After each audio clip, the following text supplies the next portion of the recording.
पूजा घर, रसोई घर सदैव आग्नेय कोण में बनाना चाहिए और पूजा घर सदैव ईशान कोण में बनाना चाहिए।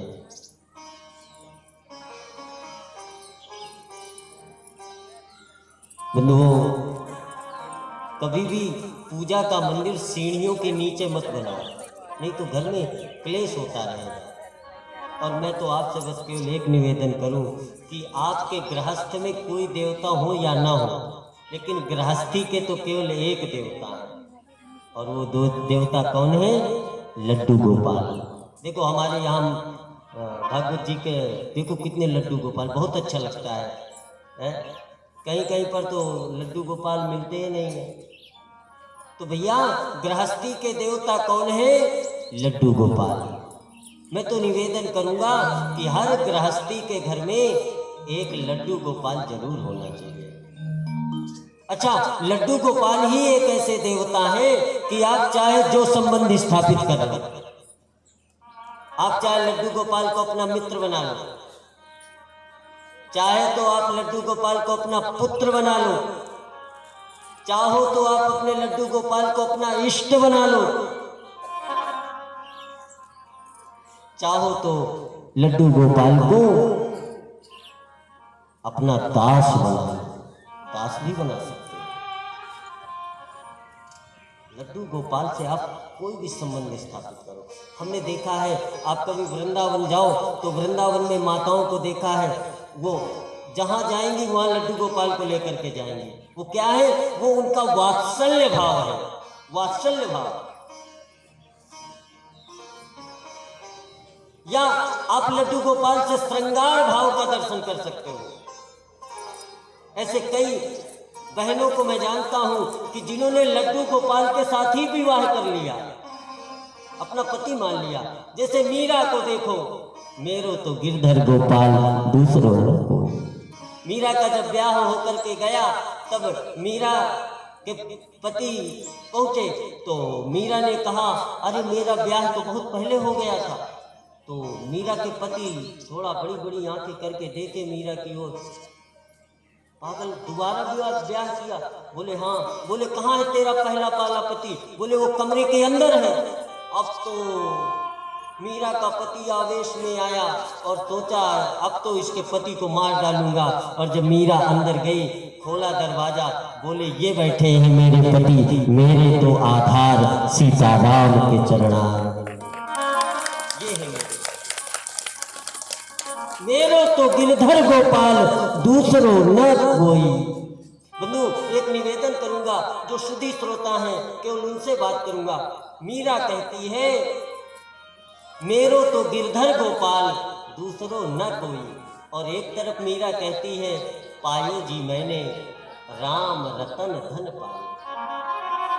बंधुओं, एक तरफ मीरा कहती है गिरधर के अलावा दूसरा कोई नहीं, और एक तरफ कहती है पायो जी मैंने राम रतन धन पायो। तो क्या ये भेद हो गया? नहीं नहीं, कोई भेद नहीं है। क्यों? क्योंकि अगर राम भी कहती है तब भी वो गिरधर को ही बुलाती है। राम का अर्थ क्या है? रकारो राधिका जायते मकारो मधुसूदना। रकारो राधिका जायते मकारो मधुसूदना, अर्थात मैं राधा माधव को राम कह करके भी पुकारती हूँ। आप लड्डू गोपाल से कोई भी भाव स्थापित करो, चाहे तो सखा बना लो, जैसे इस दास का अपना मानना है। मैं तो अपने लड्डू गोपाल को अपने मित्र की तरह रखता हूँ, मित्र की तरह। अगर अपने लिए कपड़े लूंगा तो इनको भी लूंगा, और अगर मैं फटे पहने हूं तो इनको भी फटे पहना। चलो, मित्रवत भाव। अच्छा, लड्डू गोपाल की पूजा बहुत सरल है, याद रखना। आप कभी घर से बाहर जाओ तो लड्डू गोपाल आपके घर में, कोई घर में नहीं बच रहा तो जाओ लड्डू गोपाल के पास, भोग रख दो, जल रख दो, तुलसी दल रख दो, और बस लड्डू गोपाल से हाथ जोड़ करके कहो लड्डू गोपाल हम जा रहे हैं 6 दिनों के लिए बाहर, आप अपने से स्नान कर लेना, भोजन प्रसाद पा लेना, 6 दिन बाद आएंगे। हाँ, लेकिन एक बात याद रखना, 6 दिन के लिए कह के जाओ तो 6 दिन में आ जाओ। ऐसा नहीं कि 6 दिन के लिए कह के गए 6 महीने में लौट गए। बस लड्डू गोपाल अब आप अपने से ही पा लेना। अब मैं जा रहा हूँ, थोड़ा व्यस्तता है, 6 दिनों में आ जाऊँगा।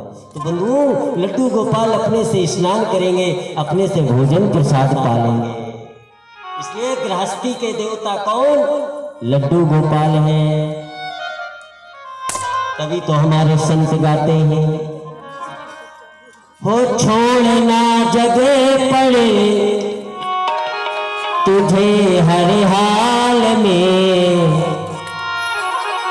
हो छोड़ना जगह पड़े तुझे हर हाल में, अपने मन को लगा ले लड्डू गोपाल से, अपने मन को लगा ले लड्डू गोपाल से, लगा ले लड्डू गोपाल में, लगा ले लड्डू गोपाल में।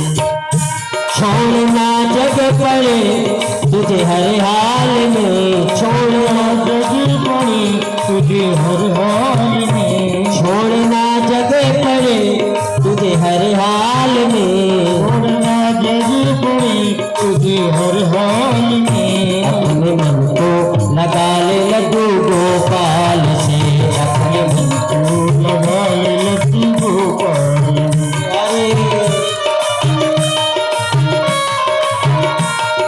ताली सेवा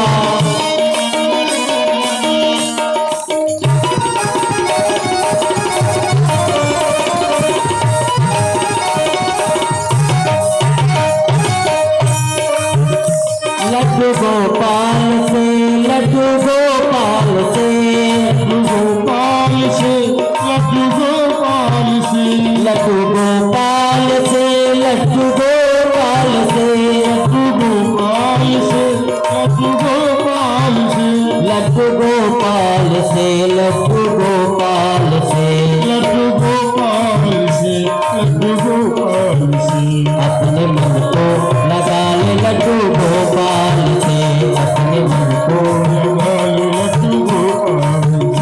छोड़ना जग पड़े तुझे हर हाल में, छोड़ना जग पड़े तुझे हर हाल में, अपने मन को लगा ले लड्डू गोपाल से, अपने मन को लगा ले लड्डू गोपाल से, अपने मन को लगा ले लड्डू गोपाल से, अपने मन को लगा ले लड्डू गोपाल से, लड्डू गोपाल, लड्डू गोपाल।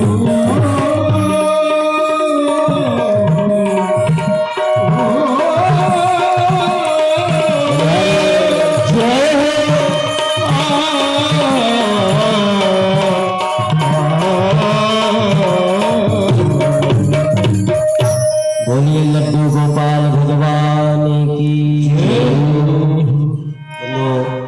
भागवत जी का 7वां स्कंद यहीं पर विश्राम लेता है।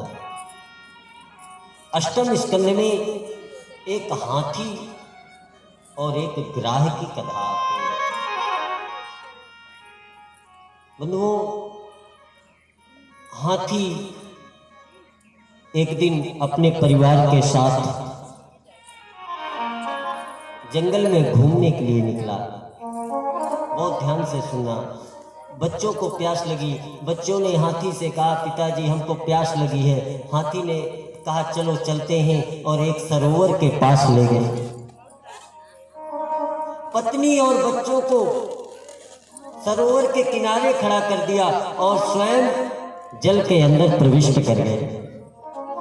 सूंड में जल लेते हैं और पत्नियों को जल पिलाते हैं, बच्चों को पिलाते हैं। पत्नियों के ऊपर जल डालता है वो हाथी, बच्चों के ऊपर जल डालता है और स्वयं बढ़िया स्नान करता है, मस्ती से केली करता है, आनंद करता है।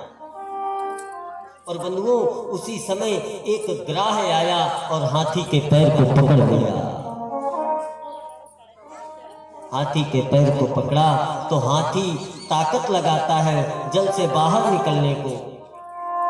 ग्राह फिर ताकत लगाता है हाथी को जल के अंदर करने के लिए। दोनों में युद्ध चलने लगा। हाथी ने पत्नी और बच्चों से कहा कि थोड़ा सहयोग करो। तो पत्नी और बच्चों ने सहयोग किया, लेकिन जब नहीं बाहर निकाल पाए, एक दो दिन नहीं कई दिनों तक युद्ध चला। यहां पर लिखा है कि एक दो दिन नहीं युद्ध चला, कई वर्षों तक युद्ध चला। अंत में पत्नी और बच्चों ने कहा, पिताजी अब आपको बचना नहीं है, अब हम जा रहे हैं घर। तो हाथी के आंख से आंसू आ गए और हाथी ने रोते हुए अपनी भाषा में पत्नी और बच्चों से कहा, पत्नी बच्चों तुम लोग मुझे छोड़ करके मत जाओ। अगर मैं तुम लोगों को देखता रहूंगा तो मेरा आत्मबल बना रहेगा। लेकिन बच्चों ने कहा, पिताजी अब आपको मर ही जाना है, तो हम अपना समय क्यों व्यर्थ करें। बंधुओं याद रखना, ये किसी हाथी भर की कथा नहीं है। वेदांत में जीव को हाथी कहा जाता है। हाथी बंधुओं, ये हमारे आपके जीवन की कथा है। इस कथा को अगर एक अध्यात्म से समझे तो ये संसार ही सरोवर है। ये संसार ही सरोवर है और इस संसार रूपी सरोवर में ये हाथी रूपी जीव अपने परिवार के साथ बड़ी मस्ती से खेल करता है, अपने परिवार के लिए पाप करता है, अपने परिवार के लिए पुण्य करता है, अपने परिवार के लिए धर्म करता है, अधर्म करता है, और परिवार के लोग बड़ी मस्ती से सुख भोगते हैं। लेकिन जब मृत्यु रूपी ग्राह आकर के पकड़ लेता है, तब फिर वही परिवारी जन छोड़ करके चले जाते हैं, वही परिवारी जन छोड़ देते हैं। बंधुओं याद रखना, जब बुढ़ापा आ जाएगा तब जिन बच्चों को, जिन नातियों को माँ बाबूजी ऐसे कंधे में लाद करके ले जाते थे, फिर वही बच्चों को कहा जाएगा बाबा जी के पास मत जाओ, क्योंकि बाबा जी के शरीर से दुर्गंध आ रही है, दुर्गंध आ रही है। एक मैंने कथा पढ़ी थी कहीं कि एक बार एक बूढ़े थे, तो वो दरवाजे में अपना लेटे रहते थे। तो बहू कभी भी बाहर निकलती तो वो कहते कि अरे बहू कहाँ जा रहे हो, अरे बहू कहाँ जा रहे हो। तो बहू को ये बात अच्छी नहीं लगती। तो बहू के जो पति थे वो बाहर रहते थे, तो बहू ने अपने पति को फ़ोन किया और कहा कि बाबूजी यहाँ दरवाजे में लेटे रहते हैं, बार बार मुझको टोक देते, अच्छा नहीं लगता, आप इनकी कहीं दूसरी जगह व्यवस्था कर दो। तो बेटे ने फ़ोन में समझाया कि अरे देखो मेरे पिता हैं, मुझको पाल पोस करके इतना बड़ा किया है और मैं इनको कैसे कहीं छोड़ सकता हूँ, और देखो तुम भी 2-4 साल के साथी हैं, फिर चले जाएंगे। तो पत्नी ने थोड़ा समझा, और जब 2-4 साल हो गए बाबूजी नहीं गए, तब फिर पत्नी ने फ़ोन किया और पत्नी ने पति से कहा या तो अपने बाबूजी को रख लो या मुझे रख लो। अब तो पति असमंजस में फंसा, क्या करूं।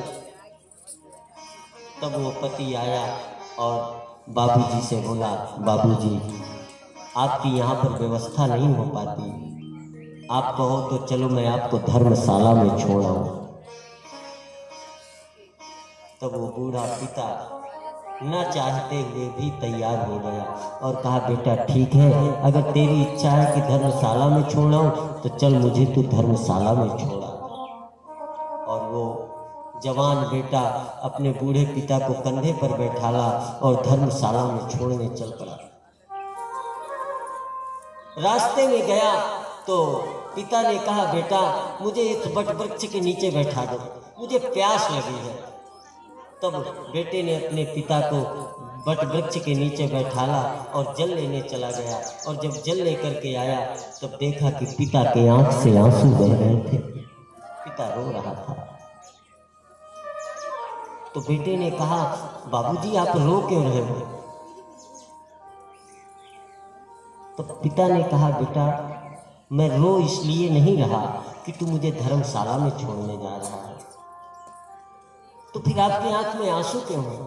तब बूढ़े पिता ने कहा, बेटा जब मैं जवान था, तेरी अवस्था का था, तब तू बहुत छोटा था, तब मैं भी अपने बूढ़े पिता को इसी धर्मशाला में छोड़ने आया था और मेरा बूढ़ा पिता भी इसी वृक्ष के नीचे बैठ करके रोया था। तब मैंने सोचा था कि शायद तू मुझे छोड़ने नहीं जाएगा, लेकिन आज पता चला कि मैं अपने पिता को छोड़ने आया तो तू मुझे छोड़ने जा रहा है। तो मैं रो इसलिए नहीं रहा कि तू मुझे छोड़ने जा रहा है, रो मैं इसलिए रहा हूँ कि तेरा बेटा भी तुझे इसी धर्मशाला में छोड़ने जाएगा। बेटे की बुद्धि वहीं से जगी और अपने पिता को कंधे में बैठाला और पुनः वापस घर लेकर के आ गया। अब पिताजी मैं आपकी सेवा करूंगा। बंधुओं, जब अंतिम क्षण आता है तब कोई साथ देने वाला नहीं है। अंतिम यात्रा सबको अकेले करनी है। पत्नी तो साथ देती है केवल मकान तक, बंधु साथ देते हैं केवल शमशान तक, बेटा भी साथ देता है केवल अग्निदान तक। इसके आगे कौन है? इसके आगे तो केवल आपका भजन ही साथ देगा। इसके आगे केवल भजन साथ देगा। और बंधुओं, भजन कोई बटा भी नहीं सकता। यहाँ वाला जो धन है उसको तो बटाया जा सकता, हिस्सेदारी हो जाएगी, लेकिन उसको कोई नहीं बटा सकता। स्वर्ण भस्म के खाने वाले सब इसी घाट पर आए, वेद शास्त्र के गाने वाले सब इसी घाट पर आए, बिना कफन मर जाने वाले सब इसी घाट पर आए, ऊंचे महल बनाने वाले सब इसी घाट पर आए। अंतिम यात्रा तो सबको वही करनी है। जब धू धू कर जल गई चिताएं, सबने तुमको छोड़ा, जो लिपटे रहते छाती से, जो लिपटे रहते छाती से, उसने भी मुख मोड़ा। नहीं कोई परिवार तुम्हारा, नहीं मित्र अरुणारी, इतनी बात जानने खातिर तूने उम्र बिता दी सारी। आज वो हाथी पत्नी और बच्चों से बोला, अरे थोड़ी देर खड़े रहो, लेकिन पत्नी और बच्चों ने नहीं सुना। तब वहीं सरोवर में एक कमल का पुष्प मिला है। अब हाथी पूरा डूबने लगा। अब तो हाथी असहाय हो गया। सरोवर के मध्य में एक कमल का पुष्प दिखा, पुष्प को तोड़ा और सूंड से लेकर के ऊपर पुष्प किया और स्तुति किया है। तस्मै नमः परेशाय ब्राह्मणे मंत सत्तये अरूपायो रूपायो नमयाश्चर्य कर्मणे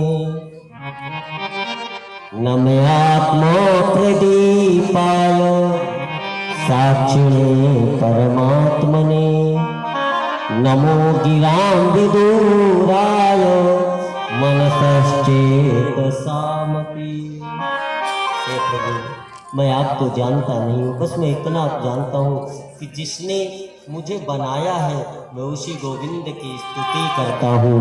और वो हाथी भावुक होकर के भगवान को बुला रहा है, हे गोविंद, हे गोपाल, अब तो जीवन हारे।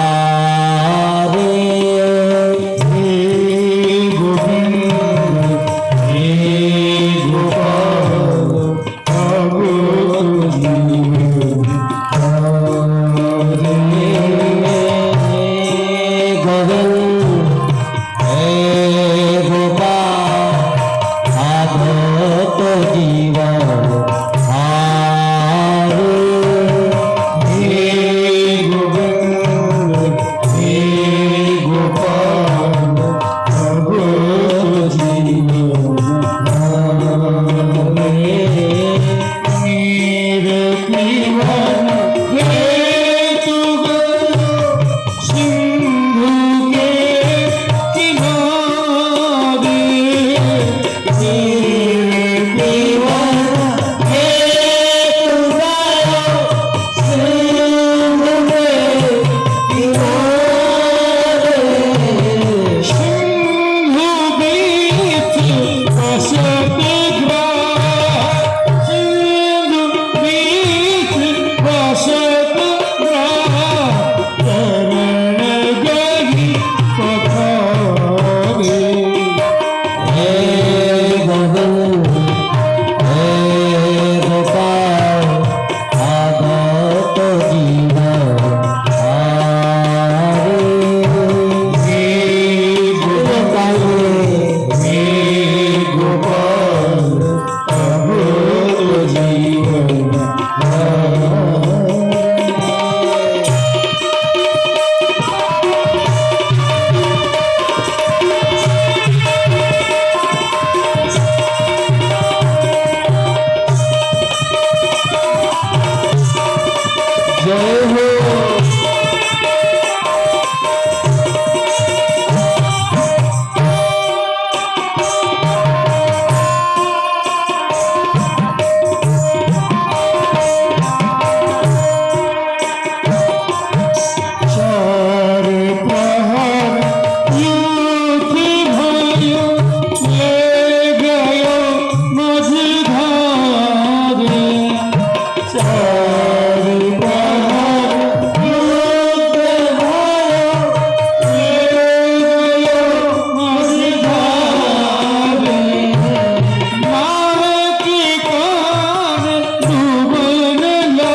हे गोविंद हे गोपाल अब तो जीवन हारे। हे गोविंद आप ही मेरी रक्षा करो। जब असहाय होकर के हाथी ने पुकारा, नमो नमस्ते खिल कारणाय निष्कारणाय अद्भुत कारणाय सर्वागमान्नाय महानवाय नमो पवरगाय परायणाय। हाथी ने आवाज लगाई, गोविंद गोविंद गोविंद। बंधुओं, इस कथा का केवल इतना अध्यात्म है कि मृत्यु की सैया में ये पूरा शरीर डूब जाता है। मृत्यु की सैया में पूरा शरीर डूब जाता है। बस अगर कुछ बचता है तो केवल थोड़ी सी बुद्धि बचती है। और बंधुओं, वो लक्ष्मी ही गुरु है और सत्संग ही कमल है। सत्संग ही कमल है। सत्संग रूपी कमल जब इस बुद्धि से टकराता है तभी ये जीव शरणागत होता है और आवाज लगाता है, हे गोविंद हे गोपाल अब तो जीवन हारे। अब गोविंद सहा नहीं जाता, अब आप बचा लो। जैसे हाथी ने पुकारा, भगवान दौड़े। लक्ष्मी जी ने पूछा, कहाँ जा रहे हो? भगवान ने कहा, डूब रहा है। लक्ष्मी जी ने पूछा, कौन? तो भगवान ने कहा, हाथी। हाँ, तो लक्ष्मी ने सुना, लेकिन थी वहीं पर निकला जहाँ पर गज और ग्राह का युद्ध हो रहा था। भगवान गए और जाकर के पहले ग्राह का उद्धार किया, इसके बाद गज का उद्धार किया। दोनों ने बार बार भगवान की स्तुति किया है बंधुओं। और बस इसके बाद धीरे धीरे लाला के जन्म की ओर जाना है। और आज की बहुत लंबी यात्रा थी, अभी अष्टम स्कंद में है। इसके बाद नवम स्कंद में राम जन्म का दर्शन करेंगे, फिर कृष्ण जन्म का दर्शन करेंगे। बंधुओं, भागवत जी के अष्टम स्कंद में समुद्र मंथन की कथा आती है।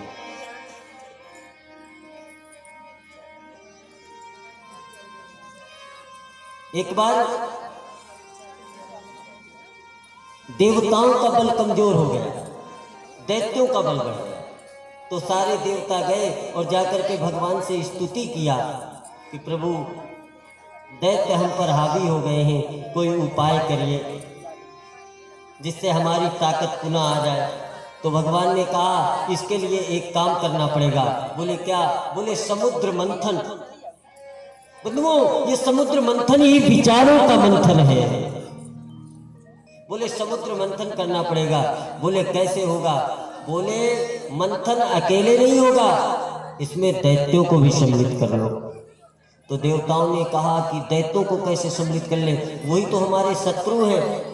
तो भगवान ने कहा, सुनो, जब अपना काम बनता हो ना, तब शत्रु से भी मित्रता कर लेनी चाहिए, अपना मित्र बना लो। बोले ठीक है। और उस समय बंधुओं मंदराचल पर्वत लाए, मथानी बनाया। बोले रस्सी का काम कौन करेगा? बोले वासुकी नाग को ले आओ।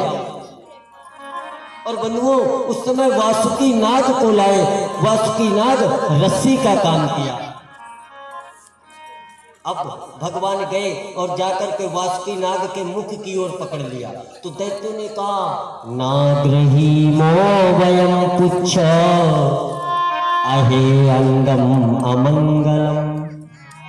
अरे हम पूंछ की ओर नहीं पकड़ेंगे। बोले क्यों? बोले ये पूंछ अमंगलदायिनी है, हम बड़े भाई हैं इसलिए मुख की ओर पकड़ेंगे। अच्छा देखो, भगवान भी चाहते थे कि दैत्य मुख की ओर पकड़े, लेकिन भगवान ने सोचा अगर इनसे सीधा कहेंगे कि मुख की ओर पकड़ो तो ये नहीं पकड़ेंगे। तो भगवान ने यहाँ पर उल्टी चाल चल दी। अच्छा, काफी लोग उल्टे दिमाग के होते हैं, उल्टी बुद्धि के, जो उल्टी खोपड़ी के होते हैं ना, उनसे आप कहो कि चलो कथा सुनने चलो, तो पता है क्या बोलेगा? अरे कथा तो रोज सुनते हैं, रहने कोई बात नहीं। और शायद आप कह दो कि कथा सुनने नहीं चलना, तो कहेंगे नहीं कथा सुनने तो जाना है। अच्छा, कुछ लोगों से कहो कि ऐसा करो तो नहीं करेंगे, और अगर कह दो कि ना करो तो फिर करेंगे, वैसे ही करेंगे। तो भगवान ने उल्टी चाल चली। भगवान ने सोचा अगर इनसे कहेंगे कि मुख की ओर पकड़ लो तो नहीं पकड़ेंगे, तो भगवान जानबूझ के मुख की ओर पकड़ लिया। तो बोले नाग्रहीणो वयम पुच्छो, हम मुख की ओर पकड़ेंगे, पूछ की ओर नहीं पकड़ेंगे। भगवान ने कहा तुम्हारी जैसी इच्छा। अच्छा, काफी लोग उल्टी खोपड़ी के होते हैं। एक पंडित जी थे, तो उनकी जो पंडितानी थी वो उल्टी खोपड़ी की थी। पंडित जी की पंडितानी उल्टी खोपड़ी की थी। तो जैसे पंडित जी आए बाहर से कथा सुना करके, तो अगर पंडित जी कह दे पंडितानी बढ़िया ताजी ताजी रोटी बना दो, तो पता है वो कहती अरे ताजी ताजी रोटी क्यों बनाना है, आप इतना सारा सीधा लेकर के आए हो, सब कुछ लेकर के इसी को खाओ। और अगर पंडित जी कहते पंडितानी आज सीधा बहुत मिल गया है और सब कुछ बहुत पर्याप्त मात्रा में, आज भोजन मत बनाओ, तो पंडितानी कहती अच्छा मैं भूखी मर जाऊंगी, रात में नींद कैसे आएगी। तो पंडित जी कहते बनाओ तो ना बनाती है, जो कहती ना बनाओ तो बनाती। भैया एक बार पड़ा कुंभ, तो गांव के सब लोग तैयार हो रहे थे। तो पंडित जी ने सोचा कि हम भी कुंभ चले जाएं। तो पंडित जी ने सोचा कि अगर इनसे सीधा सीधा कहेंगे तब तो ये जाएंगी नहीं, तो पंडित जी भी अपनी उल्टी खोपड़ी चला जाए। पंडित जी गए और जाकर पंडितानी से कहा हे पंडितानी देखो तो ये गांव वाले कितने पागल हैं, गांव के देवी देवता कोई नहीं पूजता और वहाँ कुंभ जा रहे हैं स्नान करने, अब गांव के देवी देवता ऐसे बैठे हैं, अपन लोग कुंभ नहीं जाएंगे, अपन लोग तो यही भगवान को पूजेंगे। तो पंडितानी ने कहा वाह इतने दिनों में कुंभ पड़ा है, मैं कुंभ नहीं जाऊंगी, मैं तो जरूर जाऊंगी। पंडित जी ने सोचा कि चलो कम से कम कुंभ के लिए तैयार तो हुई। अब पंडित जी ने सोचा कि रास्ते के कुछ खाने पीने की व्यवस्था हो, तो पंडित जी ने कहा देखो तो ये गांव वाले कितने पागल